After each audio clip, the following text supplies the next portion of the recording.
Ini dari kekuatan medan magnet, ya. Seperti itu. Sedang bekerja di 300 berarti kekuatan medan magnetnya 7,05 Tesla masuk ke sini, ya. Nah, karena panjang begini, lalu banyak ilmuwan yang sudah langsung apal, ya. Oke. Nanti saudara kalau sudah praktek, ya sudah praktek, saudara nanti akan ini tadi itu adalah gambaran paling cepat karena eksekusi NMR itu ya juga ada waktunya lah, lalu disiasati dengan ini apa, menggambar di software yang sudah ada, saudara tinggal download, ya. Nah, ya, sehingga jarak-jarak seperti ini loh. Nah, nanti saudara pun juga saya suruh untuk menentukan ini apa, ini apa, ini apa dengan, nah kalau ini pekerjaannya temanmu loh ya, kakak kelasmu. Jadi HNMR senyawa ini ya memiliki pergeseran kimia atau chemical shift 1,1 miliknya siapa, 3,5 miliknya siapa. Lah kalau di dalam instrumen enak kamu. Ya, tinggal lihat. Nah, sehingga saudara nanti sudah pasti akan apal, ya. Oh, CH2, CH3, CH. Nah, ini saudara bisa melihat. CH ada di 5,1, CH2 di 3,5. Kalau CH3 makin dekat nih, ada di 1,1 ya. Jadi metil ada di sekitar 1,1, CH2 ada di sekitar ini. CH2 berikutnya sama ya, CH2 berikutnya juga sama. Lalu yang CH saja 5,10. Nah, ini bisa kalian nanti memang harus pinter seperti ini ya. Jadi dengan perbandingan dan sebagainya. Oke. Jadi dari situ ya, Mbak ya. Ya memang itu nanti juga perlahan-lahan saudara juga harus tahu, oke? Jadi kalau pertama saudara belajar, terus saya juga menyuruh saudara praktek lab kering ya dengan software tertentu. Nanti saya ini carikan, atau ada yang sudah tahu software apa itu? Nah, sehingga saudara nanti sudah pasti sangat familiar dengan harga chemical shape. Oh, berarti itu miliknya CH2 lah. Kalau nggak ada yang punya, nggak ada yang memiliki, berarti itu adalah ghost peak ya, yang tidak kehendaki atau akibat dari pelarut. Oke. Lagi? Ada lagi yang ingin bertanya? Saya, Prof. Ya, silakan. Mengenai pelarut, Prof. Tadi kan pelarut yang digunakan adalah CD3. Apakah ada pelarut pengganti, Prof, yang bisa menggantikan CDCl3? Terus bagaimana kriteria pelarut-pelarut yang dapat digunakan untuk spektro ini, Prof, NMR ini? Idealnya pelarut itu tidak boleh terbaca. Jadi idealnya itu memang kalau untuk CMMR ya jangan ada C-nya, mestinya begitu. Tapi, nah saudara harus kembali lagi, apa ada sih molekulnya yang tidak ada karbonnya, tapi bisa untuk pelarut? Coba lihat, hampir semua pelarut organik ya pasti ada karbonnya. Sehingga memang ghost peak tidak bisa dihindari. Kalau misalnya diganti silikon pelarutnya, saudara tahu silikon kan padatan. Nah, yaitu. Jadi pertimbangannya itu banyak, makanya kemarin di dalam ini kan sudah sangat tertentu. Oh, tidak ada ya pelarut ya di sini. Ini hanya material sebagai referensi saja. Ya, referensi. Tetapi yang lain-lain seperti ini belum digunakan loh ya. Ini hanya dibuat oleh ilmuwan saja. Seandainya nanti ada boron NMR, maka sebaiknya yang digunakan sebagai referensi adalah ini, begitu. Nah, karena tidak semuanya ada NMR-nya, ada instrumennya, ya tentu ini baru hanya tabel saja, ya. tabel yang dibuat oleh ilmuwan. Nah, yang ada kan hanya proton NMR dan CNMR. Nah, itu ya. Jadi baik proton NMR maupun CNMR itu menggunakan tetrametilsilen sebagai referensinya. Dan untuk pelarutnya yaitu umumnya pakai CdCl3. Ya. Jadi hidrogennya sudah bisa diganti deuterium. Karena memang ada isotopnya untuk hidrogen. Ya. Lah karbonnya tetap terbaca ya, tetap terbaca begitu. Oke? Mestinya idealnya pakai karbon 12 ya, yang tidak terbaca kan tidak dijumpai toh di sini karbon 13 ya, tidak terbaca. Tetapi itu nanti juga akan menyulitkan yang lainnya ya, sehingga tetap digunakan CdCl3 ya sebagai pelarutnya. Ternyata tidak ada ya di dalam tabel ini ya. Coba nanti saya carikan tabel yang pelarut-pelarut. Jadi seperti itu, umumnya digunakan CdCl3. Yang itu nanti sudah langsung bisa untuk HNMR maupun CNMR, tapi di dalam CNMR tetap akan ada gospik. Dan gospik ini sudah tertentu kok di situ-situ saja. Sehingga untuk yang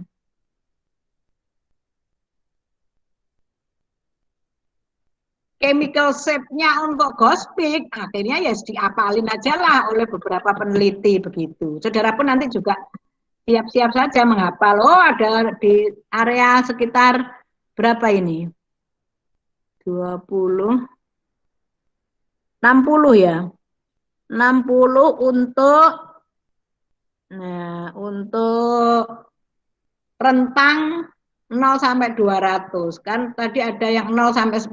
Merhatikan enggak saudara ini? Iya, Bro. Nah, jadi ada yang bikin rentangan antara 0 sampai sekian. Kalau ini ya terbaca di sekitar 20-an. Padahal mestinya kan metil tadi di tempatnya temanmu terbaca 1,1 ya. Karena rentangnya pakai rentang ini 1, 2, 3. Lah ini pakai rentang 20, 40, 60. Nah begitu. Oke. Ada lagi yang ingin bertanya? Baik, jadi kalau sudah tidak ada yang ditanyakan, nah saudara sudah mulai bisa latihan. Bisa latihan. Ya. Ini adalah efek-efek tetangga ya. Jadi saudara bisa membayangkan kalau di situ ada proton dengan S atau spin itu plus setengah dan min setengah bagaimana? Ya, kemarin kan mereka lalu berpasangan ya kan, lalu efeknya tidak menimbulkan keterbacaan ya seperti itu. Itu kalau plus dan min seperti itu. Nah kalau ternyata plus dan yang lainnya, lah ini efeknya. Jadi terjadi pembelahan puncak seperti ini. Mengapa harus terbelah 2? Mengapa harus terbelah 1? Nah, itu penjelasannya adalah dengan menghitung jumlah tetangga. Nah, ini sudah mulai pelik ya. Jadi, saudara tadi hanya mengenal puncak di suatu chemical shape tertentu saja, begitu kan? Nah, ternyata puncaknya itu ada belah. Nah, belah ini adalah untuk frekuensi 300 Hz. Belahannya masih seperti ini. Tapi yang ada di dalam software yang nanti akan kamu gunakan itu sudah kalau tidak salah 900, generasi 900 dan generasi 1200. Ya, saudara nanti apakah akan ketemu dengan yang versi 2016, apa 2017, apa versi 2012, software itu tidak masalah, semua sudah lebih tinggi dari yang ada di buku ini. Ya, jadi buku itu lebih tertinggal dibanding software-software yang muncul belakangan. Mengapa ini terbelah 2? Nah, saudara pun kan tadi juga sudah saya tunjukkan di board kan juga ada terbelah-terbelah toh. Nah, coba saudara lihat ini. Nah, ini puncak terbelah 3, puncak terbelah 4, puncak singlet tidak terbelah. Ya. Lalu di buku ini puncak ini terbelah 2. Oke, saya jelaskan paling sederhana supaya nanti saudara sudah bisa memahami yang kompleks. Kita lihat. Ini ada 1,4 ya, nitroklorobenzen ya. Jadi katakanlah yang satu itu NO2, posisi 4 miliknya kloro ya, 1,4 nitroklorobenzen. Nah, saudara lihat di sini yang tinggal hidrogen ada berapa macam? Ini kan pasti ada 1, 2, 3, 4. Nah, mana yang setara, mana yang tidak setara? Sekarang saya tanya, H di posisi A dengan H di posisi X setara enggak? Setara atau tidak?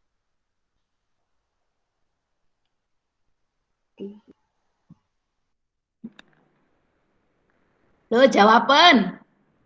Biar aku tahu. Kalian paham apa belum?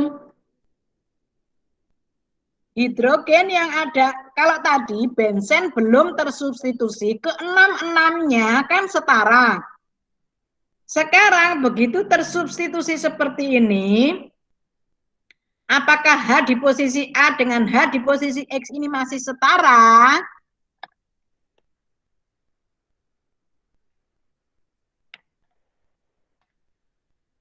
Halo saudara, jawablah. Untuk mewakili, apakah saudara sudah paham apa belum? Loh, saudara kan tinggal lihat kanan kirinya toh ya. HA ini terikat pada karbon, di mana karbonnya itu berdekatan dengan karbon lain yang mengikat NO2. Otomatis, saudara masih ingat kalau ada pelajaran organik dulu, bagaimana pengaruh substituen seperti ini? NO2 akan bagaimana? Menarik elektron atau mendorong elektron? Kalau klor bagaimana? CH2 bagaimana? CH3 bagaimana? Sebagai substituen atau yang mensubstitusi hidrogen di dalam benzen ini, ada pengaruhnya enggak? Sudah pasti ada pengaruh ya kan, karena mereka memiliki keelektronegatifan yang berbeda. Klor sangat elektronegatif, otomatis sangat menyerap elektron, sehingga kerapatan elektron di area H sekitar X ini, H di posisi X ini, tentu kerapatannya berbeda dengan H di posisi A. Karena itu dia sudah pasti terletak di puncak yang memiliki chemical shape yang berbeda, jaraknya sudah pasti berbeda. Ya, paham ya? Jadi benzen sebelum tersubstitusi, ke-6-6-nya orientasi kemagnetan hidrogennya sama atau setara. Setelah tersubstitusi, maka menjadi tidak setara lagi. Nah, ini kan masih ada 4 hidrogen. 1, 2, 3, 4. Di posisi A, itu tidak setara dengan di posisi X. Nah, bagaimana dengan di posisi yang berlawanan dengan A ini? Sama, Prof.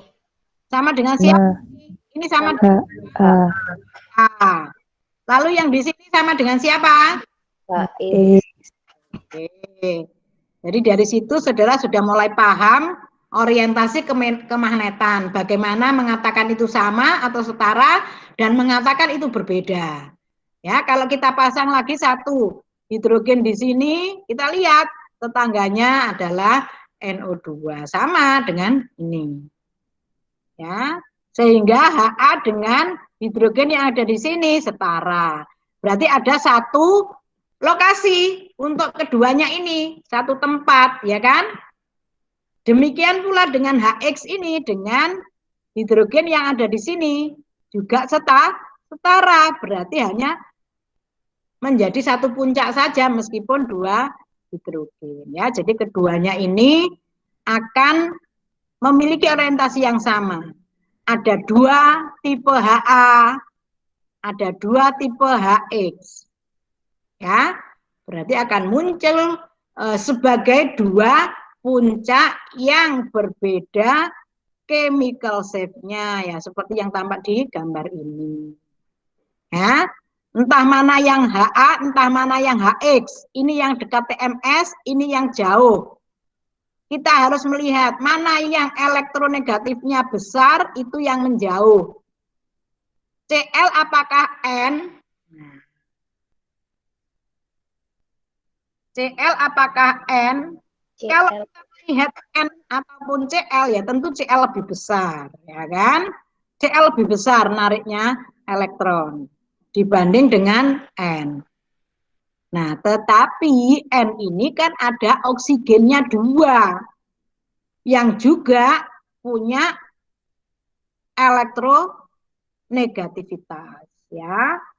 Nah, dengan demikian yang paling elektronegatif itu yang akan terletak di sini, ya. Jadi apakah HA, apakah HX, ya itu akhirnya kita harus menghitung. Nah, akan lebih tepat nanti, ya, saudara kalau kesulitan membaca apa maksud dari bacaan ini bisa saudara praktekkan di lab kering, ya, di software. Nanti akan ketahuan, ya, mana yang chemical shape-nya menjauh, mana yang mendekat, apakah HA, apakah HX, ya. Silakan, ini menjadi bahan diskusi kalian nanti kalau ini saudara uji cobakan. Nah, apakah saudara akan nemu split yang seperti ini? Bisa jadi saudara nemu split yang lebih bagus dengan pembelahan yang lebih baik. Ini kan antara belah dan tidak belah, kan? Nah, kalau nanti di instrumen saudara akan melihat pembelahan-pembelahan yang sangat bagus, ya, sangat bagus, ya. Seperti ini tadi. Nah, ini kan membelah dengan bagusnya, toh? Dibandingkan yang ada di PPT. Nah, seperti ini. Kok PPT? Di buku. Nah, ini masih antara membelah dan tidak, ya. Oke. Baik. Nah, ini yang lebih detail itu seperti ini. Jadi saudara harus melihat bagaimana karbon ini berikatan dengan hidrogen di kanan kiri, apakah keduanya itu saling berinteraksi, ya, menimbulkan resonansi inti, ya, inti hidrogen ini dan inti yang satunya lagi. Kalau iya berarti keduanya itu membentuk sebagai coupling partner atau teman berkopling, ya. Yang ini nanti bisa menimbulkan resonansi, ya. Ini dalam kehidupan sehari-hari kan juga saudara jumpai itu yang namanya dengan tetangga itu ya berinteraksi, ya. Nah, ternyata itu juga secara mikroskopik juga digambarkan begitu. Hidrogen yang bertetangga ini loh juga ternyata mengalami polarisasi elektron, ya, bisa. Polarisasi elektron itu bagaimana sih? Elektron itu bergerak, ya, bergerak tidak diem, terpolarisasi. Baik itu tersedot ke sana, tersedot ke sini, ya. Nah, itu. Ternyata selain inti itu terpolarisasi oleh elektron yang ada di sekitarnya, ternyata juga oleh proton, antara proton oleh elektron yang ada di sekitarnya. Jadi bisa jadi elektron yang ada di hidrogen ini loh juga bisa melakukan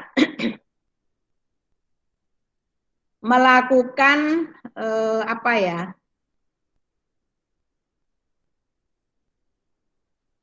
Perubahan orientasi, ya. Melakukan pengaruh, ya, begitu. Nah, dengan demikian saudara akhirnya tahu, ya, bagaimana hidrogen yang ada di dalam atom itu sendiri dan juga terhadap elektron yang ada di atom yang lain. Nah, ini semua itu bisa terdeteksi dan munculnya itu adalah sebagai pembelah puncak, ya. Jadi efek-efek tetangga, ya, orientasi elektron maupun proton tetangga. Nah, ini. Nah, coba bisa dibayangkan kalau tadi min dengan plus akan saling menetralkan ini yang ada di tengah. Tapi bagaimana dengan plus dan plus seperti ini, negatif dengan negatif seperti ini, ya? Ini bisa terjadi di antara atom-atom yang berdekatan sehingga bisa jadi plus setengah ini miliknya tetangga. Ya. Plus setengah itu miliknya tetangga. Jadi atom tetangga. Memiliki inti yang memiliki spin positif. Nah, dirinya sendiri juga sudah positif. Nah, berarti terjadi apa itu? Saling bertolakan. Nah, ini ya. Jadi gambaran-gambaran resonansi seperti ini. Dan itu efeknya adalah terjadinya splitting tadi. Oke. Kalau dia bertetangga dengan satu proton, jadi kita sekarang melihat HA saja. Dia bertetangga dengan satu hidrogen, maka alat itu akan membaca sebagai dua puncak. Ya. Karena alat ini kan bukan manusia. Sehingga misalnya saya melihat kamu, ya si Ana, sebelahnya ada si Siti. Si Ana dan si Siti, kalau Bu Titi, ya sudah pasti bisa membedakan, oh itu Ana pakai kuncir, oh itu Siti pakai jilbab. Nah, begitu. Lah berhubung ini instrumen, ya, dia nggak bisa membedakan itu, ya. Yang dilihat hanya orientasi kemagnetannya saja. Siti sudah bikin alat ini jadi jumbo. Jumbo itu nggak bisa membedakan, ya, sehingga terbelah jadi dua. Ya, jadi ada hidrogen seperti ini, punya tetangga satu. Loh, ini bukannya tetangga juga, Bu. Ya, tetangga itu yang langsung, ya, langsung berdekatan. Kalau dia nanti ada sebagai atom yang ada di tengah, misalnya CH2, sebelahnya ada CH3, sebelahnya ada CH2. Nah, tetangga itu ya CH3 dan CH2 ini. Kalau dia atomnya di tengah. Ini juga di tengah, tapi satu karbon tidak memiliki hidrogen, ya, jadi dianggap nggak punya tetangga sebelahnya ini. Baru dikatakan punya tetangga yang di HX ini, karena dia hidrogen. Nah, karena terbaca tetangga satu dan dirinya satu, maka terbelah jadi dua. Demikian pula kalau HX ini punya tetangga HA.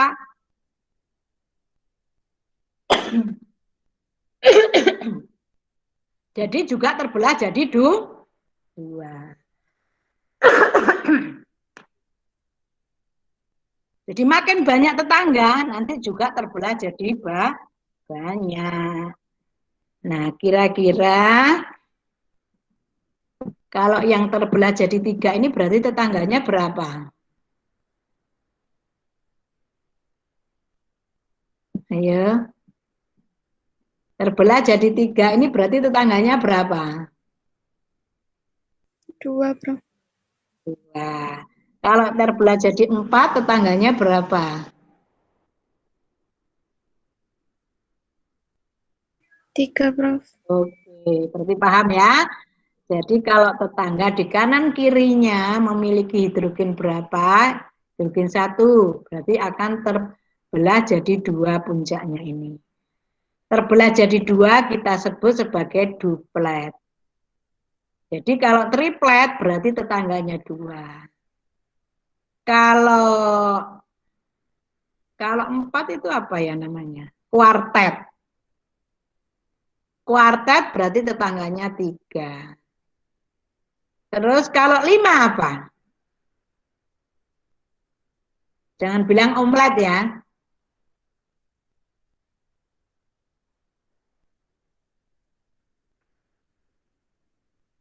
Kalau 6 itu sextet. Kalau 8 itu oktet. Loh, apa ada oktet? Ya, coba saja kamu membuat